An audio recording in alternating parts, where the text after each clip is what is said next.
بسم اللہ الرحمن الرحیم۔ السلام علیکم دوستو، آج کی اس ویڈیو میں آپ کے ساتھ جس عنوان پر بات کرنا چاہتا ہوں وہ عنوان ہی کچھ ایسا ہے کہ میں اس سے پہلے آپ لوگوں سے معذرت کرتا ہوں، کیونکہ آج کل کا جو دور چل رہا ہے اس لحاظ سے یہ عنوان بہت زیادہ اہمیت کا حامل ہے۔ اگر اس عنوان سے کسی دوست یا بھائی کی دل آزاری ہوتی ہے تو اس کے لیے معذرت خواہ۔ آج کا جو عنوان ہے عورت برائے فروخت، اسی عنوان پر ہی میں آج آپ کے ساتھ ڈسکس کرنے والا ہوں، گفتگو کرنے والا ہوں۔ آج کا عنوان عورت برائے فروخت۔ وہ شکل سے شریف گھر کی بیٹی لگ رہی تھی۔ میں پاس گیا، میرے قریب ہو کر بولی، چلو گے صاحب؟ میں نے پوچھا کتنے پیسے لوگی؟ کہنے لگی آپ کتنے دیں گے؟ میں نے اس کی نیلی سی آنکھوں میں جھانک کر دیکھا، وہ بے بس سی تھی۔ میں نے بولا آؤ کار میں بیٹھو۔ وہ ڈر رہی تھی، کہنے لگی کتنے آدمی ہو؟ میں نے کہا ڈرو نہیں، میں اکیلا ہی ہوں۔ وہ خاموش بیٹھی رہی، پھر کہنے لگی آپ مجھے سگریٹ سے اذیت تو نہیں دو گے نا؟ میں مسکرایا بالکل بھی نہیں۔ پھر اس نے ایک لمبی سانس بھری، آپ میرے ساتھ کوئی ظلم تو نہیں کریں گے نا؟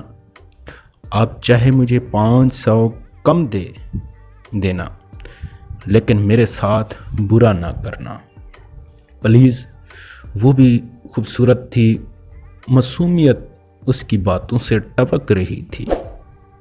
پھر بھی خدا جانے وہ کیوں جسم بیچنے پہ مجبور تھی۔ وہ نہیں جانتی تھی میں کون ہوں۔ میں نے پوچھا کھانا کھایا ہے؟ کہنے لگی نہیں۔ میں ہوٹل کے سامنے کار رکی، ہوٹل والا مجھے جانتا تھا، اس نے جلدی سے کھانا پیک کیا، مجھے دیا، میں کار میں بیٹھ گیا۔ آ کر میں اپنے آفس کی طرف چل دیا۔ چوکیدار نے دروازہ کھولا، میں کار پارک کی اور رات کے 11 بج رہے تھے۔ سب اپنا اپنا کام کر رہے تھے۔ وہ مسلسل میری طرف دیکھے جا رہی تھی۔ میں نے کھانا پلیٹ میں ڈالا، اسے کہا ہاتھ دھو لو۔ وہ کہنے لگی میں نے نہیں کھانا۔ میں نے پیار سے کہا ڈرو نہیں، کچھ نہیں ہوگا۔ وہ ہاتھ دھو کر آئی، میرے سامنے کرسی پہ بیٹھ گئی اور کھانا کھانے لگی۔ جب کھانا کھا لیا تو کچھ کھانا بچ گیا، کہنے لگی یہ میں گھر لے جا سکتی ہوں؟ میں مسکرایا بالکل بھی نہیں۔ وہ چپ ہو گئی، برقع اتارنے لگی۔ میں نے کہا رک جائیں، میرے پاس آ کر بیٹھ جائیں۔ وہ حیران تھی، میری آنکھوں میں دیکھ کر بولی جلدی سے اپنا کام کریں، مجھے واپس چھوڑ آئیں۔ میں نے کہا نہیں پوچھوں گا کیوں کرتی ہو ایسا، کیوں بیچتی ہو جسم، بس اتنا کہوں گا چھوڑ سکتی ہو کیا یہ سب؟ وہ میرے چہرے کی طرف دیکھنے لگی، آپ پاگل لگ رہے ہیں مجھے۔ میں نے اس کی آنکھوں میں دیکھا، ہاں پاگل ہی ہوں میں، سب پاگل ہی سمجھتے ہیں مجھے۔ وہ کہنے لگی اگر کچھ کرنا نہیں ہے تو مجھے واپس چھوڑ کر آؤ۔ میں نے اس کے سر پر ہاتھ رکھا، پھر پرس سے پیسے نکالے، اس کے ہاتھ پہ رکھے۔ وہ حیران تھی، کہنے لگی میں نے نہیں لینے، آپ کیوں دے رہے ہیں مجھے؟ میں نے 10,000 اس کو دینے چاہے۔ اس نے کہا یہ پیسے مجھے۔ میں نے اس کے چہرے پہ ایک تھکن محسوس کی تھی، وہ اپنے آنسو روکے بیٹھی تھی، بار بار کہہ رہی تھی مجھے بس واپس چھوڑ کر آؤ، مجھے ڈر لگ رہا ہے۔ میں نے اسے یقین دلایا ڈرنے کی کوئی بات نہیں۔ اچھا بتاؤ نا، بہت درد دیا ہے نا زندگی نے؟ یہ سننا تھا۔ اس کی آنکھیں نم ہو گئی تھیں، جیسے کوئی قیامت گر گئی ہو۔ اس پہ میں سمجھ چکا تھا کوئی بہت بڑا درد لیے گھوم رہی ہے۔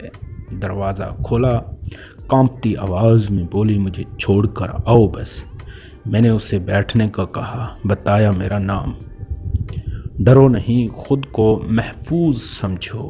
اسے جب یقین ہو گیا پریشانی والی کوئی بات نہیں تو بتانے لگی، شوہر مر گیا، 3 بیٹیاں ہیں، سسرال والوں نے نکال دیا، ماں باپ فوت ہو چکے ہیں، بھائی کوئی ہے نہیں، ماموں کے گھر آئی، ماموں کے بیٹے نے میرے ساتھ زیادتی کی۔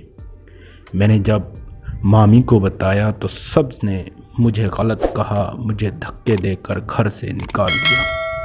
دور کے رشتہ دار نے ایک بڈھے سے میری شادی کروائی، اس کے بھی بچے تھے، اس کے بچوں نے مجھے بہت ذلیل کیا، پھر وہ شوہر بھی فوت ہو گیا۔ بیٹیوں کو لیے در بدر لیے بھٹکنے لگی، نہ چھت تھی نہ روٹی تھی، بھوک افلاس تھی، سڑک پہ کھڑی تھی۔ ایک صاحب آئے، کہنے لگے 1 گھنٹے کے 5000 دوں گا۔ نہ چاہتے ہوئے ماں کی ممتا حالات کی ستائی ہوئی، کیا کرتی، آخر چل دی۔ اب ہر روز جسم بیچتی ہوں، کرائے کا گھر لیا ہے، بیٹیوں کو اکیلا چھوڑ کر آتی ہوں، کیا کروں؟ بہت بار سوچا خودکشی کر لوں، لیکن بیٹیوں کو دیکھ کر ہمت نہیں ہوتی۔ وہ رو رہی تھی، میں زمانے کی بے حسی محسوس کر رہا تھا۔ اس کے سر پہ ہاتھ رکھا اور اس سے کہا، تمہارا بھائی ہے، آج سے تم اپنی بیٹیوں کو لو اور میرے آفس کے اوپر والے ایک روم میں رہو۔ وہ یقین نہیں کر پا رہی تھی۔ کار میں بٹھایا، اس کے گھر پہنچا، بیٹیاں سوئی ہوئی تھیں، بہت پیاری تھیں، گود میں اٹھایا، دل کو سکون ملا۔ وہ مسلسل روئے جا رہی تھی، مجھے کہنے لگی، آپ فرشتے ہیں، آپ کون ہیں؟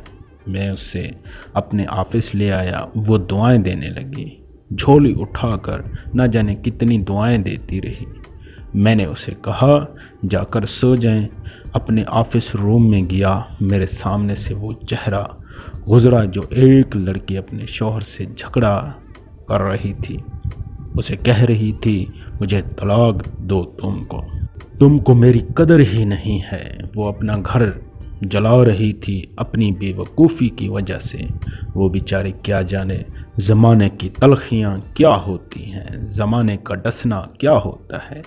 میں بتانا چاہتا تھا، اپنا گھر جان بوجھ کر اجاڑنے والی لڑکیوں کو طلاقیں لینا آسان ہے، اس کے بعد جینا موت ہے۔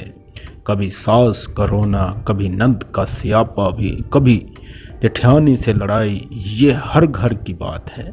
اس کا ہرگز مطلب طلاق لینا یا گھر اجاڑنا نہیں ہے۔ کم عمری میں ہی میرے سر کے بال سفید ہو گئے ہیں۔ عورت، خدا کی قسم، میرے ہزاروں آنکھوں کے آنسو دیکھ کر اپنے گھروں کو آباد رکھو۔